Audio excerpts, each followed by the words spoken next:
So I'm back at it again with these tips.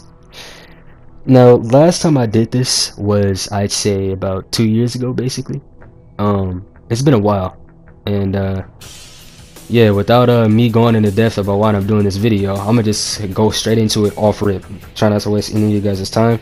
So, tip number one: know how to approach your opponent. Now, I can't tell y'all and stress. I literally can't. I have to keep explaining this to people a lot, and I'm seeing it a lot recently. A lot of people just don't know how to straight up approach the player, right? So, say for example, I choose Goku, right? I choose Goku, and I'm fighting against, maybe I say a CC, or maybe another cast character. What would you think is the best way to approach that person? A, just straight up press square and just catch them, or B, just dash in and catch them that way with more reach. Now, to break it down thoroughly, it's not really the either way isn't really smart at all, and I'm gonna tell you why. There's different ways you can go about approaching people. Well, number one, you could either get in his face and press square, or number two, be at a further enough distance to where you'd have to consistently dash in. Now, if you're going up against someone that's just consistently long range from you, the best way wouldn't be to dash in. Why? Because that person would easily just perfect block and punish you. So there are different ways you can go about it. Or if I was on like a male sand or a male earthing, for example, if I was on a male sand, I would want to rely more on, playing like Kaz, because sands are more like Kaz really than anything, really. You could press square to easily catch people, you could dash in and easily catch people, has a lot of reach either way. If I was a male earthling, for example, I would more than likely rely more on a defensive side, really, and just, square triangle, make sure your keystones are up to par, make sure you're good at perfect blocking, all of that. Defense and offense ties a lot into a character. There's a lot more than you think. It ties in a lot more. You can't really play as aggressive as you want on an earthling than you could on a sand. Sand's offense, earthlings defense. Make sure you guys just remember that. Majority of the time, a lot of people on the sea try to play aggressive on male earthlings against fast characters that are meant to be, offensive, and it doesn't. Majority of the time, it doesn't work out in their favor, like, at all. Alright, so now we have tip number two. Now, tip number two is simply have a chill mindset. This plays a really big role in literally any game you play. If you were to come into a match really nervous or upset, mad or angry, it would cloud all of your judgment, meaning it would ruin your entire gameplay, your thought process, everything. So when times like this, you want to make sure that you're not either on the game trying to play competitive or whatnot, and you don't want to, when you're mad like that or you're nervous like that, you don't want to hop on a game, bro. It'll completely ruin everything, bro. Like, it will just cloud your judgment, all of that, bro. You want to make sure that you're at a level-minded playing field to make sure that you're at your best. And for all the people that actually get nervous, to be honest, you don't really have an actual reason to be nervous. So what? Who cares if you lose? That's how you actually get better. There's no real reason why you should be nervous, And Xeno, there's no real reason, really. Who cares if you lose, bro? It happens to everybody. And one of the best ways to really cure this nervousness that you feel when you're about to fight someone, and really at the end of the day, is to just live in the now. Stop thinking about the future. That's only for Xeno, of course. IRL is a whole different story.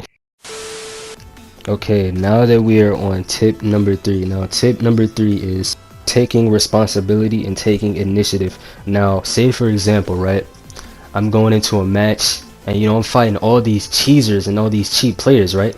And I'm constantly telling myself, hey bro, I'm losing because of this. Hey bro, I'm losing because of that. Well, bro, in reality, you're losing because of you. You're losing because either one, you weren't fast enough in that particular situation. Either two, you weren't able to input the right command to get enough damage in a short amount of time. Start putting the blame on yourself. Stop trying to find reasons to put the blame on everything else. You gotta stop that. You gotta stop. That is one of the top things that holds a lot of people back. Used to hold me back, but then I started doing it. So from personal experience, that's why I'm saying that, basically. Alright, so tip number four is literally, it might sound crazy, but it's literally to learn from everyone. Now, don't get it confused. You can learn from pretty much anybody. You can learn from cheesers, modders, lag switches, you name it, bro. You can learn from pretty much anything on this game, really. And that's one of the ways how I got better, you know, fighting even people that are lesser than you. Don't think of them as lesser, you know, someone who's not as good as you at the game. So yeah, you could learn from, you know, obviously good players, you could learn from bad players, you could learn from mid players, you could learn from really anything. Try and put yourself in the position to where you could literally learn from this person. Go into your next match and literally try and learn from the next random that you fight, and I guarantee you there's going to be more than likely something that you could take from that player and apply it to yourself, overall making you a more complex and more variety of a player basically. Now last but not least, we have tip number 5. Now this tip is simply stop always trying to have the advantage. Now this reason doesn't, obviously it doesn't apply to everyone. Obviously this only applies to the people that actually want to put in the time and effort to get better.